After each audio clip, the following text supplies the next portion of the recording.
It started with a whisper no one else heard. Eliza had always been a light sleeper, the type who noticed every creak of the house, every shifting shadow under the door. But when the whisper came, low, rasping, and unmistakably real, she knew it hadn't come from inside her head. It was her first night alone in the farmhouse her great uncle had left her. She wasn't sentimental, but something about the inheritance called her in a way she couldn't explain. Nestled deep in a pine forest with no neighbors for miles, the house had stood untouched for years. Windows thick with grime, floorboards warped with time, and an uneasy silence that pressed against the walls. By midnight, the house had swallowed every trace of daylight. The old clock in the hallway hadn't worked in decades, yet it ticked, each sound too deliberate to be random. When Eliza finally settled into bed, she told herself the whisper was wind slipping through the old boards. But the second time it came, closer, more distinct, it shaped her name. Just that, nothing else. Not a threat, not a greeting, just the soft drag of her name across the darkness. She sat up, pulse climbing into her throat, eyes searching the black. Nothing moved, but something was there, not watching from the shadows, waiting inside them. The second night, the whisper returned, but now it moved, behind the walls, inside the pipes, beneath the floorboards. She began to sense it pacing, listening, learning the shape of her fear. Lights flickered when she passed. Doors that refused to budge in daylight now opened on their own after dark. And the air, once stale, carried the scent of wet earth and iron. She called a repairman, hoping to blame faulty wiring or rats in the walls. He showed up, glanced once at the foundation, and left without a word. He never sent a bill. She never heard from him again. Eliza discovered the journal on the third day, buried behind loose planks in the attic. The pages were torn, soaked in something dark that had long since dried. Most of it was gibberish, symbols and runes, odd descriptions of flesh without shape, and a mirror that doesn't reflect you. But one entry was clear. It warned of the house's hunger, not for people, but for presence. It fed on awareness. If you acknowledged it, it remembered you. If you listened to the whisper, it grew louder. The house was not haunted. It was alive. By the end of the first week, Eliza had stopped using mirrors. Something in them moved independently of her, smiling when she didn't. Her reflection blinked too late. She caught it mouthing things she hadn't said. She boarded up every glass surface in the house, wrapped the television in blankets, and turned every photo frame toward the wall. But even that didn't stop the whisper from finding her. Now inside her head, sometimes layered over her own thoughts, sometimes speaking memories she hadn't yet lived. One night, she blacked out. She woke standing at the foot of the stairs, barefoot and soaked in water she didn't remember stepping in. The cellar door stood open behind her. She hadn't even known the house had a cellar. It had never appeared before, not even on the blueprints. Inside was a staircase that spiraled impossibly deep, far deeper than the foundation should allow. She descended, led by a soft, glowing hum, like breath caught between dimensions. The walls grew moist. The deeper she went, the more the steps pulsed underfoot. She realized the stairs weren't made of stone. They were ribs. At the bottom, she found a room carved from flesh and bone, organic, beating. In the center stood a figure that looked like her, but wrong. Taller, thinner. Its eyes were pits of moving static, and it smiled with too many teeth. It didn't speak with words. It spoke with memory, showing her flashes of every night she thought she'd slept, every moment she thought she was alone. It showed her the times it had borrowed her skin, walked in her body, spoken with her voice. It showed her herself through the eyes of others, her neighbor screaming when she passed by, her reflection grinning in security footage, her own phone capturing her whispering into the dark when she thought she was silent. She fled the cellar, but it followed. Not the figure. No, it never left that place, but what it had planted inside her. She began forgetting hours at a time, finding objects in her hands she hadn't picked up, the fridge full of raw meat she never bought, deep claw marks on the inside of her bedroom door. She tried to leave the house, but the road stretched endlessly, looping her back to the front porch each time. Days lost meaning, nights grew longer, and always, the whisper never stopped. Eliza began to change. Her eyes turned darker, not just in color, but in depth, like looking into a well with no bottom. Her voice developed a second echo beneath it, faint, But there, when she opened her mouth to speak, sometimes someone else's voice answered. Her skin grew colder, not from the air, but from inside. The house didn't trap her. It merged with her. Every board creaked in time with her breath. Every door hinge groaned in sync with her heartbeat. She wasn't alone in the house. She was the house. One night, years or maybe only weeks later, a traveler broke down near the forest.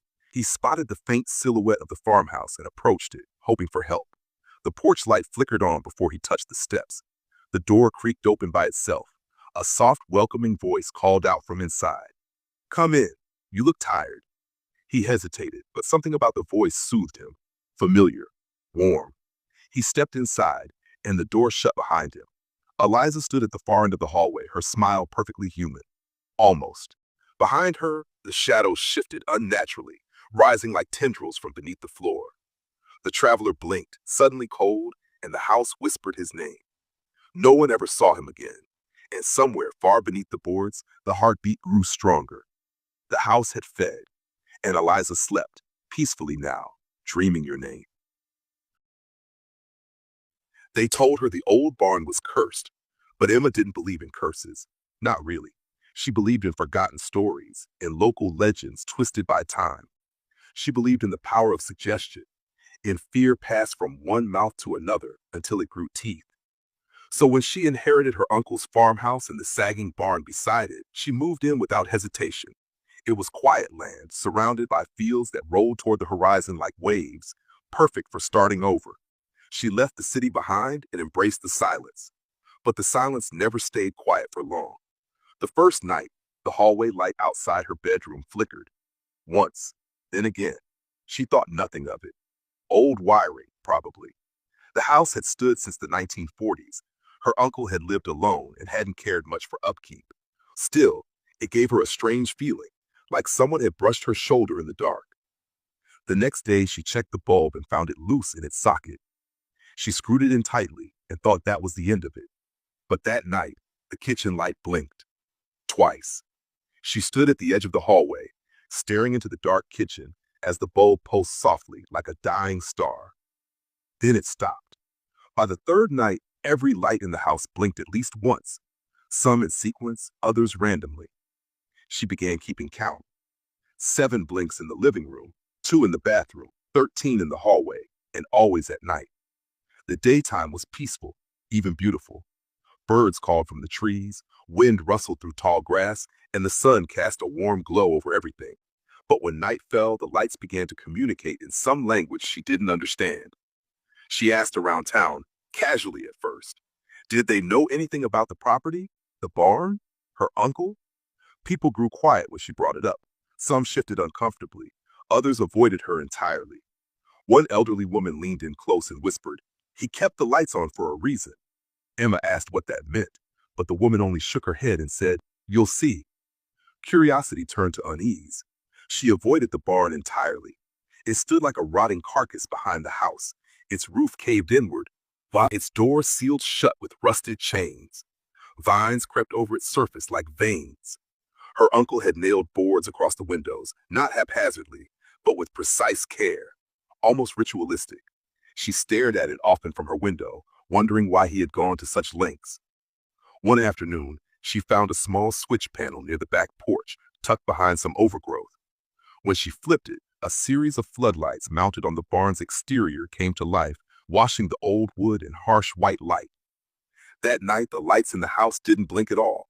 She slept soundly for the first time in days, but the next evening, just after the sun dipped below the horizon, the floodlights failed.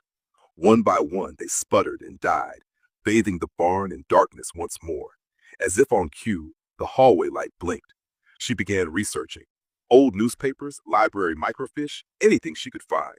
There was very little about the property itself, but her uncle's name came up once in a dated article from 1986. He'd reported seeing lights in the field behind the barn. Strange patterns, flickering like Morse code. The article made light of it, suggesting stress or hallucination. But the notation at the end chilled her. Witness claims lights always blink when it's near. That phrase echoed in her mind. When it's near. What was it? She dreamed of blinking lights, of tall shadows moving between trees, of breath on her neck in the pitch black. One night she awoke to total darkness. The power was out. Not a single light in the house worked. Her phone's flashlight barely pierced the gloom. As she walked through the house, the silence pressed in around her, thick, suffocating. Then, outside, a single light blinked. In the field, a soft white pulse. She watched it from her window, heart pounding. It blinked once, then again, then it moved. The light bobbed through the grass like a lantern, weaving closer to the barn. It stopped near the chained door. For several seconds, nothing happened. Then, all at once, every light in the house exploded in a burst of blinding white, and the world outside went black. The pressure in her ears grew unbearable. She collapsed, clutching her head, and for a moment she swore she heard something scratching at the walls. She awoke the next morning in the kitchen, sprawled across the floor. All the lights were intact. The power was back. Nothing seemed out of place. But the chains on the barn door lay broken, shattered links strewn across the dirt like shed skin. She should have left, packed her things and fled. But something had taken root inside her, a compulsion she couldn't shake. That evening, she stepped into the barn. Dust hung in the air like mist. The wooden floor creaked beneath her feet. Old tools lined the walls, hooks, saws, rusted blades. In the center of the room stood a strange contraption, a tall metal frame with wires and bulbs arranged in a circle. She approached it slowly, recognizing it as some kind of light array, like a crude spotlight. Her uncle had built it. Notes littered the nearby workbench, scribbled diagrams, strange symbols, and page after page with only one sentence repeated, "The lights keep it away." She activated the array, and for a moment the barn lit up like noon. But the bulbs began to blink in rapid succession. 1, 2, 5, 7, 13 patterns, pulses, a language. She felt a weight behind her. Turning slowly, she saw it. A silhouette, impossibly tall, faceless, eyes like smoldering coals blinking in unison with the lights. Its limbs were too long, joints bending the wrong way. It stood just at the edge of the light's reach, as if afraid to step forward. The bulbs flickered faster. The creature hissed, a low, wet sound like boiling tar. And then it vanished. She staggered outside, heart pounding, lungs burning. That night she didn't sleep. She stayed in the barn, sitting beneath the light array, watching as the bulbs blinked through the long hours of darkness. She understood now. Her uncle hadn't gone mad. He had been holding something back. Over the following days, she reinforced the array. Added batteries, solar panels, backups upon backups. Every night, the lights blinked and the thing returned. Always just outside the circle. Always waiting. She studied its patterns, tried to learn its language. It never spoke, but its presence carried intent. Hunger. Then one night, the array didn't turn on. Every circuit was intact. Every bulb should have worked, but they didn't.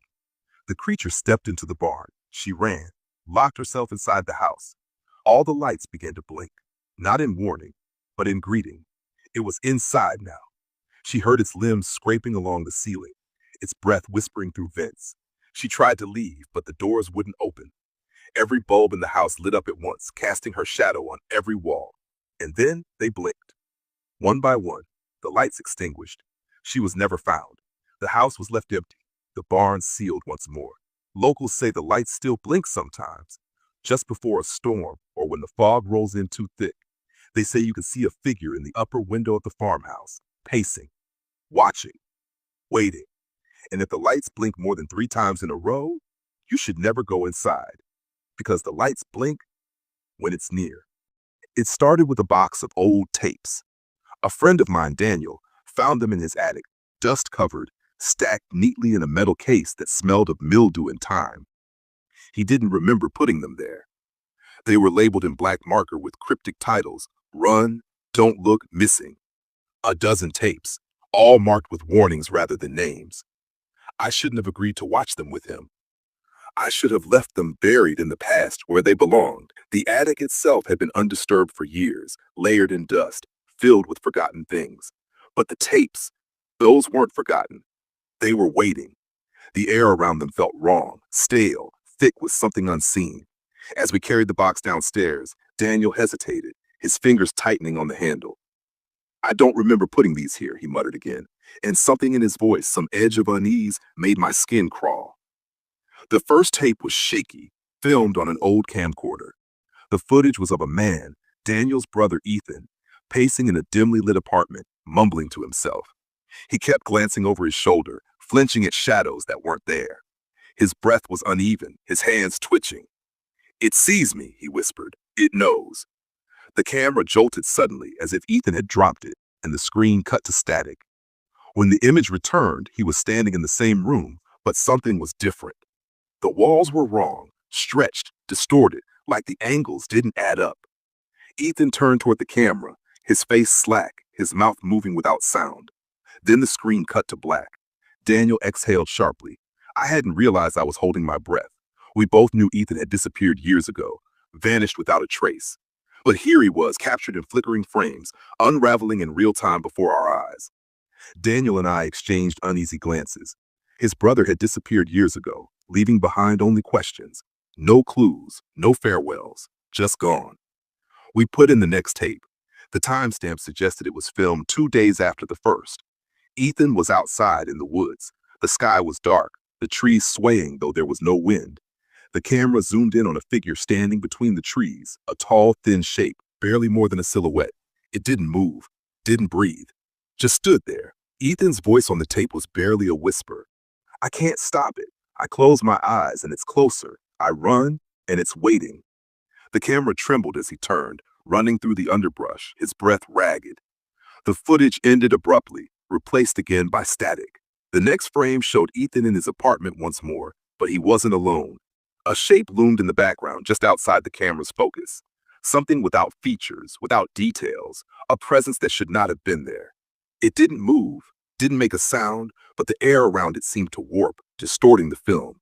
Ethan was shaking, whispering something we couldn't hear, and then the tape stopped. Just like that. Cut off. Daniel rewound it, played it again, but the tape refused to go further. We looked at the next one.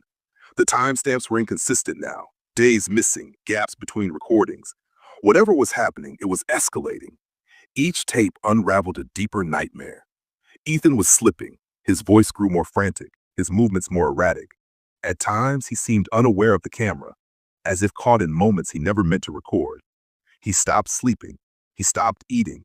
The presence in the footage grew closer. It was never clear, never in focus, but its effect was undeniable. Lights flickered when it appeared. The screen glitched. The static whispered, a voice buried beneath the sound, saying things we could almost understand. One tape showed Ethan scrawling symbols on his walls over and over, spirals, twisting lines, shapes that made no sense. His hands were raw, fingernails cracked from carving the same marks into his desk, his floor, even his own arms. "It makes me remember," he muttered. "I don't want to remember." His eyes were wide, unfocused, staring past the camera, past the room, as if something was standing just beyond the frame. Another tape caught him in his sleep, or what should have been sleep. His body was stiff, his breathing too shallow. He lay in his bed, unmoving, but something about him was wrong. The way his fingers twitched, the way his mouth moved, whispering silent words. The camera shook violently, as if whatever held it was terrified. Then the screen cut to static. The audio remained, a slow, rhythmic sound, breathing, not Ethan's, something deeper, heavier. The deeper we went, the worse it got.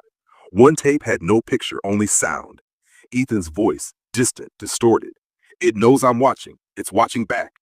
A click, a deep, slow breathing that was not his own. The sound of something shifting, too close, too real. A wet scrape like nails against wood. And then a whisper, "You're next." I stopped the tape. Daniel was pale, his hands clenched into fists. "This is a joke," he muttered. "He's messing with us." But his voice wavered. He didn't believe it. One tape was nearly unwatchable, the footage riddled with distortion. But we caught glimpses, Ethan standing in front of a mirror, his reflection delayed, the reflection moving when he didn't. A hand, not his, reaching toward the glass from the other side. The screen cut out. When it returned, Ethan was on the floor shaking, whispering something over and over. "Don't answer. Don't let it in." And then the final tape, the one labeled end. Ethan was outside in an open field. The camera was shaking in his hands, his breathing uneven. "I tried to stop it," he whispered. "I tried, but it never ends. It's waiting. Always waiting." He turned the camera toward the darkness beyond the field, and there it was, closer than ever, filling the frame, towering over everything. A shape that wasn't a man, that wasn't human, a thing that should not be. And then The footage ended. Daniel and I sat in silence. The room felt colder. The shadows seemed deeper. And then Daniel said the words that made my stomach drop. There was never a camera, he whispered. Ethan never had one. The lights flickered. The static returned. And in the dark corner of the room, something moved. It started at exactly 2:13 a.m. I know because I was awake, scrolling mindlessly, when the television turned on by itself. A blast of static filled the room, too loud, too sharp, making my teeth ache. I reached for the remote, fumbling in the dark, but the screen flickered before I could shut it off. The static parted like a curtain, revealing a broadcast that shouldn't have been there. The station identifier in the corner read Local 58. I had never seen it before. The first thing that came on was a weather alert. White text against a black screen. Urgent bulletin. Remain indoors. Do not look at the sky. The warning repeated twice, then the screen cut to grainy footage of an empty street. The streetlights buzzed weakly, casting halos in the dark, but there was nothing there. No cars, no people. Just the silence of a dead city. Then the camera lifted upward. For a second, there was only darkness. Then, something. A ripple, a shift, as if the sky itself were bending. The footage cut to static again, and my stomach clenched. The text returned, but this time it wasn't a warning. It was instructions. If you are reading this, do not interfere. It is too late. They are here. My pulse hammered. I switched channels, but every station was the same. The emergency broadcast, the black screen. Then footage of someone's living room dimly lit as if filmed by a hidden camera. A couch, a flickering lamp, an old TV set mirroring my own screen. And on that screen was another room identical to the first, creating an endless recursion of empty spaces. Until, in the last frame, something moved. A shape emerged, blurry at first, then clearer, tall, thin. Its limbs were too long, its head slightly tilted as if listening. I couldn't see its face, but I knew it was watching. The screen cut to black, a new message. The signal is not yours. They have tuned in. Do not adjust your set. Do not leave your home. A beep, then another. The emergency broadcast tone stretched unnaturally long, warping into something else. A voice buried beneath the noise, speaking in a language I couldn't understand. I muted the TV, but the voice continued. The sound wasn't coming from the speakers. It was coming from inside the room. I turned around slowly. The window was open. I didn't remember opening it. Outside, the street was empty. But the sky, it wasn't right. The stars were moving, twisting, forming symbols I didn't recognize. The television clicked off. The room was silent except for my own breath, coming too fast, too shallow. Then, from the black screen, a reflection, not mine. I ran. I don't remember grabbing my keys, don't remember the stairs, just the cold air as I burst onto the street. Every house was dark, no movement, no sound, as if the entire world had gone silent. Then a flicker. Every window, every screen, and every home, all at once, flashing the same message in unison. We see you. The sky pulsed. A deep, resonant hum filled the air, shaking the ground beneath my feet. I looked up, and for the first time, I understood why the warning had said not to. They weren't in the sky. The sky was them. I don't know how long I stood there, staring, unable to move. But then the screens changed again. A final message just for me. You are the last transmission. The broadcast ended, and the stars began to fall.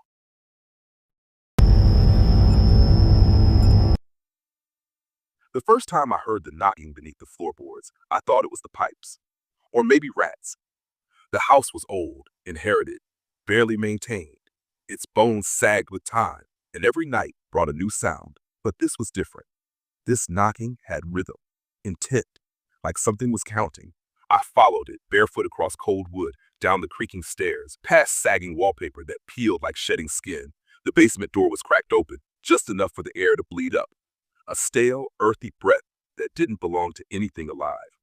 I stood there, holding my own breath, listening. 3 knocks, a pause, then 2, then 7. That night I dreamed of a boy with no face. He stood in the center of the basement, surrounded by rotting beams and black water that shimmered like oil. He pointed down, wordless. When I looked where he pointed, the floor split open like wet paper, and something vast began to rise. When I woke, my feet were dirty, my hands were scratched, and the basement door was wide open. I tried to blame sleepwalking, but that didn't explain the footprints, small ones, not mine, leading from the basement to the edge of my bed. I boarded up the door, sealed it with nails, salt, even prayers I barely remembered. The knocking stopped for a while. Then the floor began to breathe, subtle at first, a soft rise and fall beneath the carpet. I told myself it was the shifting of wood, the natural settling of a house too old to stand. But one night, as I sat still and listened, I realized the rhythm matched my own breath. When I held it in, so did the floor. When I exhaled, it sighed. It was sinking with me. That's when I began to hear whispers. Not loud, not clear, just on the edge of understanding, like a voice behind a door in a dream. They came from the vents, from the drains, from beneath the bed. Words like hollow, open, come down. I started finding dirt in strange places, in my sink, in my shoes, on the pillow beside me. Once I coughed and something dry hit the mirror. It was a tooth, not mine, small and yellow with a crack down the center. I called a priest. He refused to step inside. Said the house felt wrong, said my eyes looked vacant. I asked him what that meant. He only crossed himself and left. I tried to leave too, packed a bag, booked a hotel, but when I opened the front door, I wasn't outside. I was in the basement, standing on the trapdoor. The boy was there, still faceless, but now he was smiling. Somehow I knew. I fell, not through space, but through thought, through memory, through everything that made sense. And when I landed, I was still in my home, on the floor, with dirt in my mouth and the lights all off. There are things beneath the house now. I don't see them, but I hear them, crawling, dragging themselves along beams that should not support life. Some nights I hear something chewing, and once I swear I heard a voice say, "You are the door." I don't sleep anymore, because when I do, I dream of roots growing from my chest, pulling me down into the soil. I dream of nails through my hands and wood against my spine. I dream of the boy crawling up through my mouth, laughing with my voice. The knocking has returned, but it's not on the floor now. It's coming from inside the walls. I can no longer tell if it's night or day. The windows show only stillness. Lightless fog that doesn't move, doesn't shift, just sits against the glass like skin pressed to bone. I tried opening one once. The fog poured in like water, thick and warm, and whispered in my ears with a voice I swear belonged to my mother, long dead. I sealed every crack. But it didn't matter. The house no longer obeys the laws of architecture. Rooms shift when I blink. Doors open into closets that stretch for miles. One time, I stepped into the pantry and found myself back in the basement, standing over the trapdoor with dirt in my mouth. The boy isn't alone anymore. There are others now. Tall, with faces stretched like canvas over broken frames. They gather in corners, always in threes, heads cocked at odd angles, as if listening to a frequency that hurts to hear. When I speak, they flinch. When I scream, they smile. They don't come to harm me. Not directly. They only watch. And the longer they do, the more I feel the skin of this place closing around me like a wound, pulling me back down into something older than memory. I found a journal in the wall, bound in leather that smelled like rot, its pages handwritten in the same cramped scrawl I'd begun seeing in my dreams. The ink shifted when I read it, words writhing like worms. It told of the first one, the original breach, the mouth beneath the world. They called him many things. The eater, the sibling below, the architect of flesh. He didn't build the house. He became it. He lives through it. He reaches through its boards like fingers through a wound, finding those with gaps in their minds. He can only rise where memory is soft, where trauma lives like embers. That's why he found me. He didn't come from my blood. He came from my identity. Piece by piece, he takes memory, language, sensation. I forget the faces of my parents, the sound of my own voice, the name of the girl I once loved. I touch my skin, and it feels like paper soaked in rain. One night I found my own corpse in the bathtub, bloated, smiling, filled with soil. My hand still twitched. I didn't scream. I didn't react. I only reached out, touched its cheek, and whispered, "Finally." Then I turned away, knowing it wasn't the first. I've died here so many times. The floorboards whisper now constantly, like thousands of mouths just beneath the surface. If I lie still enough, I can make out full conversations, bargains, prayers, children asking for mothers that never came. Sometimes I hear myself down there, pleading, begging, promising anything to escape. But he doesn't want promises. He wants roots. The walls pulse when I cry. The pipes groan when I laugh. The stairs breathe with my heartbeat. I am being synchronized, assimilated, translated into something useful. Every emotion is absorbed. Every doubt becomes fuel. I tried leaving once, packed a bag, turned the knob, and walked out into the mist. I walked for what felt like hours, but the trees never moved. The grass never bent beneath my feet. When I turned around, I was standing at the threshold again. Only now the house was smiling, its windows curled upward, its gutters wept, and the boy was waiting on the porch, holding something in his hand. My face, a perfect mask of my skin, eyes still blinking, mouth twitching. He offered it to me. I took it. I wear it now sometimes when I forget who I am. I don't sleep anymore, not out of fear, but because he doesn't need me to. He watches through my eyes, speaks through my mouth. I catch myself whispering things in the middle of the night. Threats, confessions, instructions. I once wrote a letter to someone named Motherwood signed in blood. There is no Motherwood, but I mailed it anyway. The mailbox took it with a wet sound. I think I am being prepared for something. Not death, not madness. Birth. The pit beneath the house no longer hides. It has grown. The entire basement is now a mouth, ringed with teeth made of wood and bone, chanting low tones that vibrate through my spine. I kneel there often, not out of obedience, but compulsion. My body moves without me. The boy told me a secret last night. He came into my room, climbed into bed, pressed his forehead to mine, and whispered, "You're not the first, but you will be the last. When you finish becoming, the floor will open, and he will rise, wearing your name like skin." And I believed him. Because when I looked down at my hands this morning, they were no longer mine. The knocking didn't stop. It came at every hour, sometimes soft, like fingernails brushing the grain of the door, sometimes loud enough to rattle the walls. I counted 7 knocks each time. Always 7. I don't know why. I think that's how many doors there are between here and where he comes from. Last night, the house began to sink. Not quickly, inch by inch, groaning, swallowing itself into the ground. I could feel it tilting slightly, just enough to make water flow the wrong way, just enough to make everything feel off. Gravity here has started to change. Down isn't what it used to be. I awoke this morning with dirt in my mouth and roots growing from my fingers. They twitch when I try to speak. I haven't used real words in days.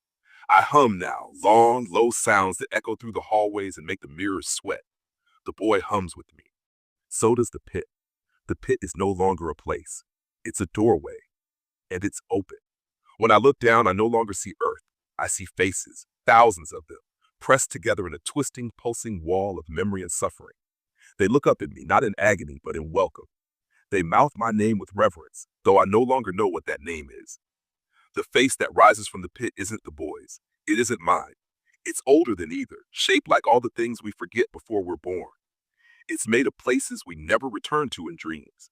Its eyes are black, but they move inside, showing images like static, train stations that don't exist, forests with no sky, faces melting in candlelight. He speaks without a voice, and I hear him anyway. Step in. I do. The teeth close behind me, but they don't fight. They seal. I am no longer separate. I am the floor. I am the bones beneath it. I am the mouth that opens in the dark. I am the thing people hear when they sit too long in silence and begin to feel watched. I walk through corridors that should not exist, rooms made of things that should not feel, a hallway lined with clocks, each ticking in reverse, a chamber with a single chair where someone sits that looks like me, bound in ropes made of hair, blinking once every minute.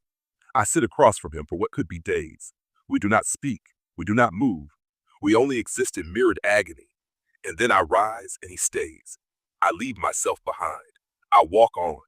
The house folds. It bends inward like paper burning from the edges, and what remains is him, towering, beautiful in his wrongness, smiling with a mouth that stretches to the horizon. And in his hand, the world. It looks small, delicate, ready. He places it gently on the floor, a new floor. And as I kneel beside it, I realize I am no longer part of the story. I am the story. I am the house that waits on the hill. I am the fog that lingers by the porch. I am the knocking that comes when no one's home. I am the floor that opens when you sleep too deeply. I am the child that whispers he's coming through. And when they move in, whoever they are, wherever this place ends up, I will smile through the wood grain, stretch beneath the floorboards, and press my new face against the inside of their walls, because he came through me. and now he'll come through you. The town had long since forgotten the house that stood at the edge of the woods. It was a place no one dared speak of, a shadow that clung to the history of the town like a scar.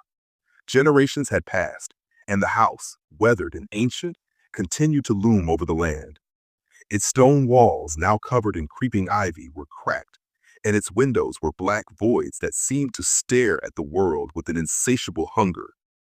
No one knew who had lived there, or perhaps more accurately, no one who had dared venture close had ever returned to tell the tale.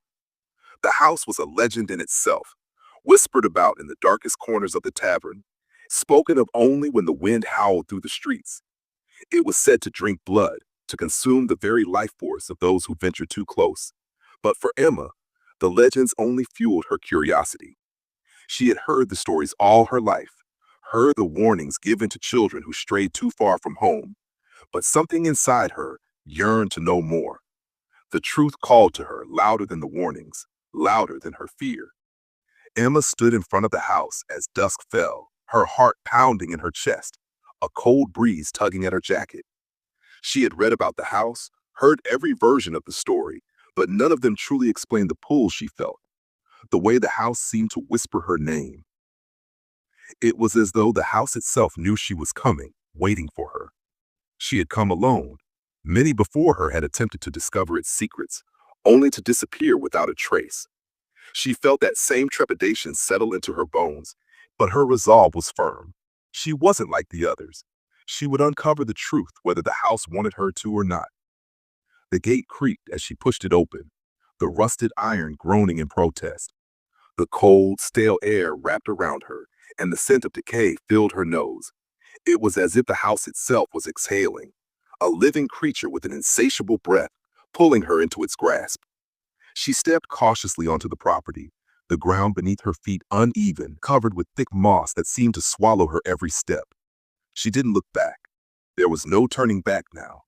With each step, the house seemed to grow larger, its looming presence engulfing her, until she stood before the door. It was slightly ajar, as if waiting for her to cross its threshold, to step into the unknown. The house felt alive, alive and hungry. The moment Emma crossed the threshold, the air inside the house grew colder, heavier, as if she had stepped into another world entirely. The door creaked shut behind her, sealing her fate, trapping her inside. The scent of mildew and old wood flooded her senses, and the silence was deafening. There was no sound of the wind, no hum of the outside world, only the oppressive quiet that clung to the walls, as though the house itself had swallowed every sound over the years. She couldn't see much in the dim light filtering through the dust-covered windows, but her eyes quickly adjusted to the gloom. She noticed the walls were lined with old, faded portraits of people she didn't recognize. Their eyes seemed to follow her, cold and lifeless. As she took a step deeper into the house, she felt the strange, inexplicable sensation that she wasn't alone, that something was watching her, something ancient and sinister. The house seemed to breathe around her, each creak and groan of the floorboards like the sound of a living creature shifting in its slumber. Emma paused, her breath shallow, unsure whether it was the house itself making these sounds or something else, something worse.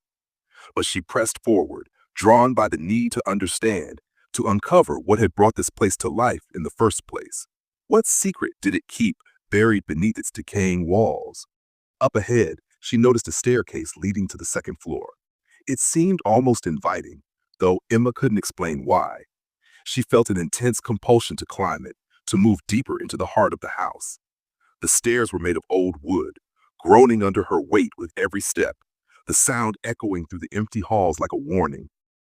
The house seemed to respond to her movement, the whisper starting, faint at first, almost imperceptible, like the rustling of wind through dead leaves. But as she ascended, the whispers grew louder, more urgent, a cacophony of voices she couldn't understand.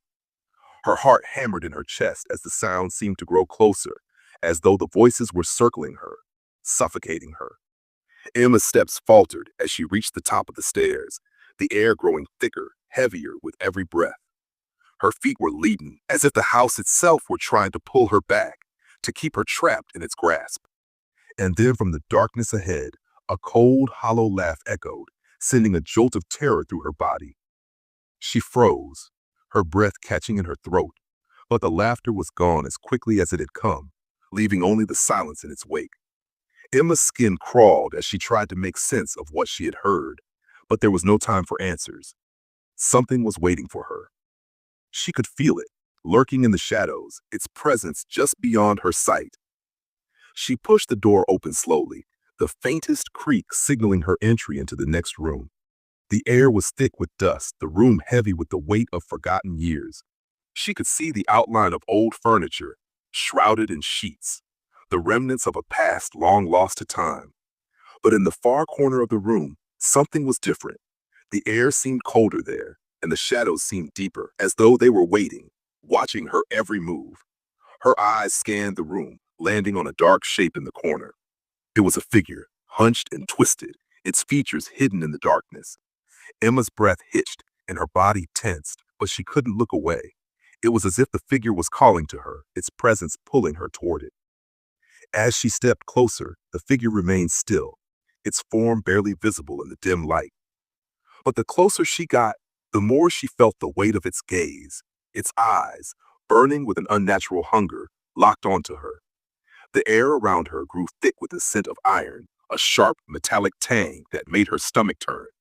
She didn't want to look, didn't want to get any closer, but her feet betrayed her. She was drawn in, as if the figure were a magnet, and she was the iron. And then, just as she was within arm's reach, the figure suddenly moved, its face twisting into a grotesque, gaping maw of blood and teeth.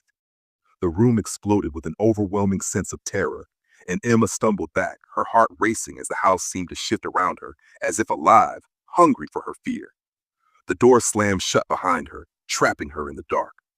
She turned, her eyes wide with panic, but the room was no longer as she had seen it. The furniture was gone, replaced by an endless expanse of black. There was no light, no escape, just an infinite darkness that seemed to press in on all sides. The whispers grew louder, now a chorus of agonized screams, each one more frantic, more desperate than the last. And through it all, the figure in the corner remained, its eyes glowing red, its hunger palpable. It stepped forward, its movements slow and deliberate, as though savoring every moment, every drop of fear that poured from her. Emma's breath came in ragged gasps as she stumbled backward, but her feet caught on something, sending her crashing to the ground. As she struggled to rise, she felt the ground beneath her give way, like the house was shifting, moving beneath her, swallowing her whole. And then, just as she thought she would be consumed, the figure lunged, its cold, bony hand reaching out to claim her. The darkness closed in, and Emma screamed, but no sound escaped her lips.